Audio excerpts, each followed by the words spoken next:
ನೋಡಿ ಯಾರ್ಯಾರ ಮನೆ ಧ್ವಂಸಗೊಂಡಿದೆ ಅಲ್ಲಿ ಒಂದಷ್ಟು ನಮ್ಮ ಪ್ರತಿನಿಧಿಗಳು ಕೂಡ ಹೋಗಿ ಪತ್ರಕರ್ತರು ಹೋಗಿ ಮೈ ಕಡಿದಿದ್ದಾರೆ ಅವರ ಫ್ಯಾಮಿಲಿನಲ್ಲಿ ಹೆಣ್ಣು ಮಕ್ಕಳಿಂದ ಹಿಡಿದು ಗಂಡು ಮಕ್ಕಳ ತನಕ ಹೇಳ್ತಿರುವಂಥದ್ದು ಏನು ಅಂತಂದರೆ ಇವನು ನಾಪತ್ತೆಯಾಗಿದ್ದ ಇವನ್ನೆಲ್ಲೋ ಹೋಗಿದ್ದ ಆದರೆ ಭಾರತ ಏನು ಹೇಳುತ್ತೆ ಈ ವಿಷಯಕ್ಕೆ ಸಂಬಂಧಪಟ್ಟಂಗೆ ನಾವು ಒಪ್ಕೋತೀವಿ ಭಾರತ ಸೇನೆಯ ಜೊತೆಗಿದ್ದೀವಿ ಅನ್ನುವಂಥ ಮಾತು ಅಂದರೆ ಅವ್ರಿಗೂ ಗೊತ್ತಾಗಿದೆ ಇಂಥವ್ರನ್ನೇನಾದರೂ ಮನೇಲಿ ಇಟ್ಕೊಂಡ್ಬಿಟ್ರೆ ನಾಳೆ ನಮ್ಮ ಕುತ್ತಿಗೆಗೆ ಬರುತ್ತೆ ಇರುವಂಥ ಆಸರೆನೂ ಕೂಡ ನಾವು ಕಳ್ಕೋಬೇಕಾಗತ್ತೆ ಅಂತ ಇದು ಬೇಕಿತ್ತು sir this is very important ಏನಂತೀರಿ ಹೌದು ಆ 3 ಜನ ಅವರ ಮನೆಗಳನ್ನು ಅನಂತನಾಗು ಏರಿಯಾನಲ್ಲಿ ಇದು ಮಾಡಿದ್ರಲ್ಲ ಪೂರ್ತಿ ಧ್ವಂಸ ಮಾಡಿದ್ರಲ್ಲ ಆದಿಲ್ ಠೋಕರ್ ಆಸಿಫ್ ಶೇಖ್ ಹಸಾನ್ ಶೇಖ್ ಅವ್ರಿಗೆ ಮನೆ ಧ್ವಂಸ ಆಗತ್ತೆ ಅಂತ ಮೊದಲೇ ಗೊತ್ತಿತ್ತು ಅವ್ರೇನು ಮಾಡಿದ್ದಾರೆ ಪೂರ್ತಿ ಬಟ್ಟೆ ಗಂಟು ಮೂಟೆ ಕಟ್ಕೊಂಡು ಹೊರಟೋಗಿದ್ದಾರೆ ಅವರು ಅಲ್ಲಿ ಇಲ್ಲೇ ಇಲ್ಲ ಅವರು ಮನೆ ಧ್ವಂಸ ಆದಾಗ ಅದರಲ್ಲಿ ಅವರು ಆ ಇದರಲ್ಲಿಗೆ ಐ ಥಿಂಕ್ ಆದಿಲ್ ಶೇಖ್ ತಂಗಿ ಹೇಳಿದಾಳೆ ಇವನು ಮುಜಾಹಿದೀನ್ ಅಂತ ನಮಗೆ ಗೊತ್ತಿತ್ತು ಸರ್ ನನ್ನ ರೆಸಿಗ್ನೇಷನ್ ಯಾಕೆ ಸರ್ ನಾನೇ ಜಾಬ್ಸ್ ನ ಕ್ರಿಯೇಟ್ ಮಾಡಿ ಬಾಸ್ ಆಗ್ಬೇಕು ಅಂತಿದ್ದೀನಿ ಹೇಗೆ boss Vala B the boss ಅವನು ಮುಖ್ಯವಾಗಿ ಇವನು ಈ ಅವನ ಹೆಸರೇನು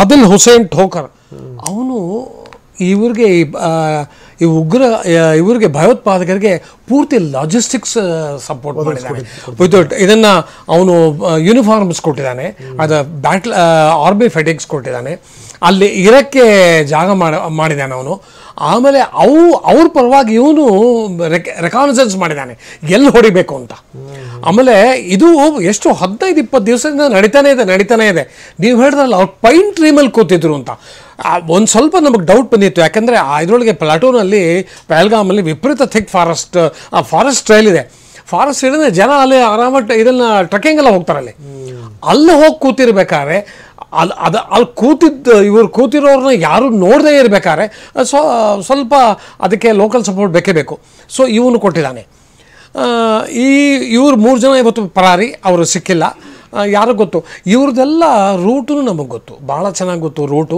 ಇವರೆಲ್ಲ ಪೀರ್ ಪಂಜಾಲ್ ಸೌತಿಂದ ಏನು ಮಾಡ್ತಾರೆ ಅವರು ಹೋಗಿ ಅಲ್ಲಿ ಗುಹೆಗಳಲ್ಲಿ ಆಡೋಕೋತಾರೆ ಅಲ್ಲಿ ಪೀರ್ ಪಂಜಾಲ್ ಭಾಳ ಥಿಕ್ ಫಾರೆಸ್ಟು ಕವರ್ ಇದೆ ಅದಕ್ಕೆ ಅಷ್ಟು ಸುಲಭವಾಗಿ ಆಪರೇಷನ್ ಮಾಡೋಕ್ಕಾಗಲ್ವಾ ಸರ್ ಆಗಲ್ಲ ಡ್ರೋನ್ಸಿಂದ ಏನು ಅಲ್ಲಿ ಡ್ರೋನ್ಸಿಂದ ಅಲ್ಲಿ ಇದೆ ಗೊತ್ತಾಗೋದೇ ಇಲ್ಲ ಆದರೆ ಎಷ್ಟೋ ಸಾರಿ ನಾವು ಹೇಳಿದ್ವಿ ಪೀರ್ ಪಂಜಾಲ್ನ ಡಿಸ್ಟ್ರಾಯ್ ಮಾಡಿ ಕರೆಕ್ಟ್ ಅಲ್ಲೇ ಡಿಸೈಡ್ ಮಾಡಿ ನೀವು ಆ ಪೂರ್ತಿ ಹೊಡೆದನ್ನು ಬರ್ನ್ ಮಾಡಿ ಈಗ ಅಲ್ಲಿ ನೀವು ಗುಹೆಗಳಿದೆ ಅಲ್ಲಿ ಸೇರ್ಕೊಂಡ್ಬಿಟ್ರೆ ಗೊತ್ತಾಗಲ್ಲ ಅದು ನಾವು ಅಲ್ಲಿ ಅವ್ರನ್ನ ಅಟ್ಟಿಸ್ಕೊಂಡು ಹೋದರೆ ನಾವು ಕಾಣಿಸ್ತೀವಿ ನಮಗೆ ಅವ್ರು ಕಾಣಿಸಲ್ಲ ಇಷ್ಟೆಲ್ಲ ನೀವು ಮಾತಾಡೋದು ನಾವು ಭಾಳ ಜನ ಕಳ್ಕೊಂಡಿದ್ದೀವಿ ಅಲ್ಲಿ ಆ ಏರಿಯಲ್ಲಿ ತುಂಬ ಜನ ನಮ್ಮ ರಾಷ್ಟ್ರೀಯ ರೈಫಲ್ಸವ್ರು ಸತ್ತಿದಾರಲ್ಲಿ ಸೊ ನೀವು ಅದು ಮಾಡೋದು ಬದಲು ಅದನ್ನೇ ಡಿಸ್ಟ್ರಾಯ್ ಮಾಡಿ ಸೌತ್ ಆ್ಯಕ್ಚುಲಿ ಪೀರ್ ಪಂಜಾಲದು ಇದು ಮೌಂಟೇನ್ ರೇಂಜು ಅವರು ನಾರ್ದನ್ ಸೈಡಿಂದ ಹತ್ಕೊಬಂದು ಕೆಳಗೆ ಇಳ್ಕೊಂಬಂದ್ಬಿಡ್ತಾರೆ ಇಳ್ಕೊಬಂದು ಏನು ಮಾಡ್ತಾರೆ ನಮ್ಮ ಜನಗಳ ಜೊತೆ ಮಿಕ್ಸ್ ಆಗೋಗ್ತಾರೆ ಮಿಕ್ಸ್ ಆದಮೇಲೆ ಅವರು ಎಲ್ಲಿ ಬೇಕಾದ್ರೆ ಓಡಾಡ್ಬೋದು ಅವರು ಈಗ ಆಗ್ತಾ ಇರೋದೇ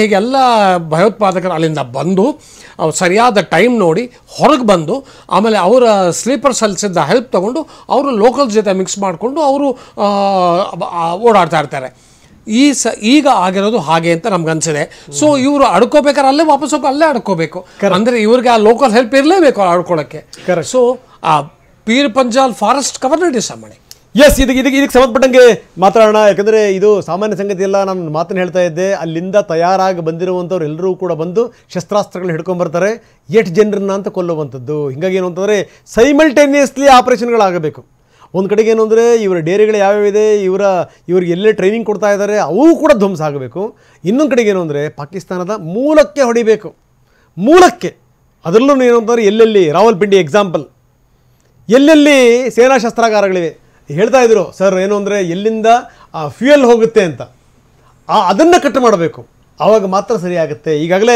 ಭಾರತದ ಪ್ರಿಪರೇಷನ್ ಶುರು ಆಗಿದೆ ಪಾಕಿಸ್ತಾನದ ನಡುಕನೂ ಕೂಡ ಜಾಸ್ತಿ ಆಗಿದೆ ನೀವೇನು ತನಿಖೆ ಮಾಡಿದ್ರು ನಾವು ತಯಾರಿದ್ದೀವಿ ನಿಮಗೆ ಹೆಲ್ಪ್ ಮಾಡೋಕ್ಕೆ ಅನ್ನುವಂಥ ಮಾತನ್ನು ಪಾಕಿಸ್ತಾನ ಹೇಳ್ತಾ ಇದೆ ಪಾಕಿಸ್ತಾನದ ರಾಗ ಯಾವ ರೀತಿ ಬದಲಾಯಿತು ಅದರ ವಿವರಗಳನ್ನು ನಾವು ಕೊಡ್ತಾ ಇದ್ವಿ ನೋಡಿ ಆರಂಭದಲ್ಲಿ ನೀರನ್ನು ಕಟ್ ಮಾಡ್ತೀವಿ ಅಂತ ಹೇಳಿದ ತಕ್ಷಣ ನೀರನ್ನು ಕಟ್ ಮಾಡ್ತೀರಾ ಇದು ಒಂದು ಲೆಕ್ಕದಲ್ಲಿ ಉಲ್ಲಂಘನೆ ಇದು ಯುದ್ಧಕ್ಕೆ ಸಮಾನ ಅನ್ನುವಂಥ ಮಾತನ್ನು ಹೇಳಿದ್ದು ನಂಬರ್ 2 ನೀವೇನಾದರೂ ಈ ಸರಿ ನಮ್ಮ ಸಹವಾಸಕ್ಕೆ ಬಂದರೆ ತಕ್ಕ ಪ್ರತ್ಯುತ್ತರ ಕೊಡ್ತೀವಿ ನಾವೆಲ್ಲ ರೀತಿಯಲ್ಲೂ ಕೂಡ ಸಜ್ಜಾಗಿದ್ದೀವಿ ನಂಬರ್ 2 ರಕ್ಷಣಾ ಸಚಿವ ಹೇಳಿದಂಥ ಮಾತಿದು ಇನ್ನು ಪಪೆಟ್ ಪ್ರಧಾನಿ ಅವ್ರು ಹೇಳಲೇಬೇಕು ಹೇಳಿದರು ನಾವು ಯಾವುದೇ ಕಾರಣಕ್ಕೂ ಬಿಡಲ್ಲ, ನಾವು ಬಡ್ಡಿ ಸಮೇತ ಚುಕ್ತಾ ಮಾಡ್ತೀವಿ, ಭಾರತ ಭಾಳ ಹುಷಾರಾಗಿರಬೇಕು ಅಂತ.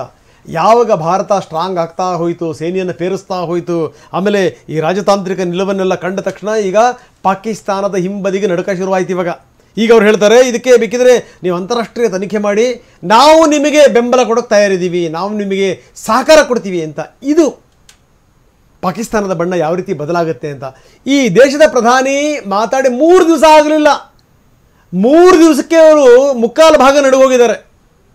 ಮುಂದಿನ ದಿನಗಳಲ್ಲಿ ಏನು? ಯಾಕಂದರೆ ದೇಶದ ಪ್ರಧಾನಿ ಹೇಳಿದಂಥ ಮಾತುಗಳಿದೆಯಲ್ಲ, ಅದು ಈ ಸರಿ ನೋಡಿ ನಿಮಗೆ ಎಷ್ಟರ ಮಟ್ಟಿಗೆ ಅಂದರೆ ಮುಟ್ಟಿ ನೋಡ್ಕೊಳ್ತೀವಿ, ನೀವೇನು ಮುಟ್ಟಿ ನೋಡ್ಕೋಬೇಕು ನೀವು. ಜೊತೆಗೇನು ಅಂದರೆ ನೀವೇನು ನಿರೀಕ್ಷೆ ಮಾಡಿದ್ರಿ, ನಿರೀಕ್ಷೆಗಿಂತ ಹೆಚ್ಚಿನ ಪ್ರಮಾಣದಲ್ಲಿ ನಿಮಗೆ ಕೊಡ್ತೀವಿ ಅನ್ನುವಂಥ ಮಾತು.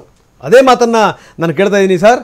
ನಿರೀಕ್ಷೆಗೂ ಹೆಚ್ಚಿನ ಪ್ರಮಾಣದಲ್ಲಿ ಕೊಡ್ತೀವಿ ಅನ್ನುವಂಥ ಮಾತಿದೆಯಲ್ಲ, ನಿಜಕ್ಕೂ ಭಾರತ ನಿರೀಕ್ಷೆಗೂ ಹೆಚ್ಚಿನ ಪ್ರಮಾಣದಲ್ಲಿ ವಾಪಸ್ ಕೊಡಲಿಕ್ಕೆ ಈಗಾಗಲೇ ತಯಾರಿ ಮಾಡ್ತಾ ಇದೆಯಾ ಸರ್? ಖಂಡಿತ. ಯಾವ ರೀತಿ ಕೊಡ್ಬೋದು ಹಾಗಾದರೆ? ಖಂಡಿತ ಮಾಡ್ತಾರೆ. ನೀವು ಈ ಹೇಳಿದ್ದು ಕೇಳಿ ನನಗೊಂದು ಗಾದೆ ಜ್ಞಾಪಕ ಬಂತು, ಚುವಾ ಬಿಲ್ಲಿ ಕಾಕೆ ಹಜ್ಕೋ ಚಲೀನ್. ಸೊ ಈ ಪಾಕಿಸ್ತಾನ ಮಾಡಿಬಿಟ್ಟು ಈಗ ನೀವು ಇದನ್ನು ನೀವು ಇನ್ವೆಸ್ಟಿಗೇಷನ್ ಮಾಡಿ ನಾವು ನಿಮಗೆ ಸಪೋರ್ಟ್ ಮಾಡ್ತೀವಿ ಅಂತ ಹೇಳಿದ್ರೆ ಎಂಥ ಹಾಸ್ಯಾಸ್ಪದ ಮಾತು ಅಂತ. ಸ್ವತಂತ್ರ ಹೋರಾಟಗಾರರು ಇವರು ಅಂತ ಹೇಳ್ದ. ಅಲ್ಲ, ನೀವು ಮಾಡೋದೆಲ್ಲ ಮಾಡಿಬಿಟ್ಟಿದ್ದೀರಾ. ನೀವು ಪಠಾನ್ಕೋಟಲ್ಲಿ ನಿಮ್ಮನ್ನು ಕರ್ಕೊಂಬಂದು ತೋರಿಸಿದ್ರು ನಾ ಮಾಡೇ ಇಲ್ಲ ಅಂದರೆ, ಅಜ್ಮಲ್ ಕಸಮ್ ಇಲ್ಲಿ ಫುಲ್ ನೀವು ಅದನ್ನು ಪುರಾವೆ ಕೊಟ್ಟರೆ ನಾವು ಇವನು ಯಾರೂ ಗೊತ್ತೇ ಇಲ್ಲ ಅಂದರೆ, ಇದು ಬೇಕಾದಷ್ಟು ಒಂದಲ್ಲ ಎರಡಲ್ಲ ಒಂದು 50 ಸಾರಿ ಹಿಂದೆ ಎಷ್ಟು ಸಾಧ್ಯವೋ ಅಷ್ಟು ನಾವು ಪುರಾವೆಗಳು ಕೊಟ್ಟಿದ್ದೀವಿ. ನೀವು ಪ್ರತಿ ಸಾರಿ ಖಂಡನೆ ಮಾಡಿಕೊಂಡೇ ಬಂದಿದ್ದೀರಾ, ಅದನ್ನು ಡಿಕ್ಲೈನ್ ಮಾಡಿದ್ದೀರಾ. ಈಗ ನಾವು ಆ ಟ್ರಾಪಲ್ಲಿ ಬೀಳಬಾರ್ದು. ನಮಗೆ ಎಂಥ ಇನ್ವೆಸ್ಟಿಗೇಷನು ಬೇಡ. ಅಂಗೈ ಹುಣ್ಣಿಗೆ ಕನ್ನಡಿ ಏಕೆ? ನೀವು ಮಾಡಿರೋದು ನಮಗೆ ಚೆನ್ನಾಗಿ ಗೊತ್ತು, ನಮಗೆ ಯಾಕೆ ಈ ಇನ್ವೆಸ್ಟಿಗೇಷನ್ನು? ನಿಮಗೆ ಬೇರೆ ಯಾವುದೋ ಭಾಷೆ ಅರ್ಥ ಆಗಲ್ಲ, ಸೊ ನಿಮ್ಮ ಭಾಷೆ ನಾವು ಮಾತಾಡ್ತೀವಿ, ಹೊಡಿತೀವಿ. ಆದರೆ ನಮ್ಮದು ಪ್ರಿಪ್ರೇಷನ್ ಇದಲ್ಲ. ನಾನು ಮೊದಲೇ ಹೇಳಿದೆ Ranganath, selection and maintenance frame ಇವತ್ತು ನಮಗೆ ಆ 42 terrorist camps, LIC line of actual control ಪಕ್ಕದಲ್ಲಿ ಏನು ಇವರು ಇದನ್ನು ಮಾಡ್ಕೊಂಡು ಕೂತಿದ್ದಾರೆ, ಟೆರರ್ ಫ್ಯಾಕ್ಟ್ರಿ. ಈಗ ಅಷ್ಟೊತ್ತಿಗೆ ಮುಚ್ಚಿರ್ಬೋದು ಕೆಲವು, ಅವ್ರನ್ನ ಐಡೆಂಟಿಫೈ ಮಾಡಿ ಹೊಡಿಬೇಕು. ಒಂದು 150 ಜನ ಅಪ್ರಾಕ್ಸಿಮೇಟ್ಲಿ ಉಗ್ರರು ರೆಡಿಯಾಗಿದ್ದಾರೆ ಪೂರ್ತಿ ಒಳಗೆ ಇನ್ಫಿಲ್ಟ್ರೇಟ್ ಮಾಡ್ಕೊಂಡು ಬರೋಕ್ಕೆ ಅಂತ ಮಾಹಿತಿ ಇದೆ, ಅವ್ರನ್ನ ಹೊಡಿಬೇಕು.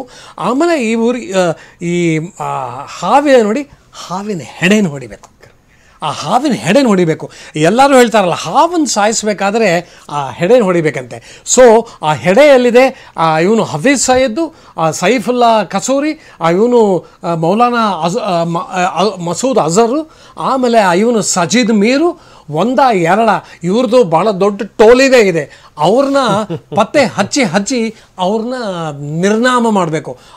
ಅಂದ್ರೇ ಇದಕ್ಕೆ ಮುಕ್ತಾಯ ಆಗುತ್ತೆ. ಪಾಕಿಸ್ತಾನ ಏನಾದ್ರು ಇಲ್ಲ ನೀವು ದಾಳಿ ಮಾಡ್ತಾ ಇದ್ದಾರಾ ಅಂತ ಅವರೇನಾದ್ರು ಫಸ್ಟ್ ಸ್ಟ್ರೈಕ್ ಮಾಡಿದ್ರೆ ಹೊಡೀರಿ ಅವ್ರನ್ನ. ಎಸ್ ಎಸ್ ಗಿರೀಶ್ ಲಿಂಗಣ್ಣವರೇ, ಕೊನೆಯದಾಗಿ ಏನು ಹೇಳ್ತೀರಿ ಸರ್ ಸಂಕ್ಷಿಪ್ತವಾಗಿ?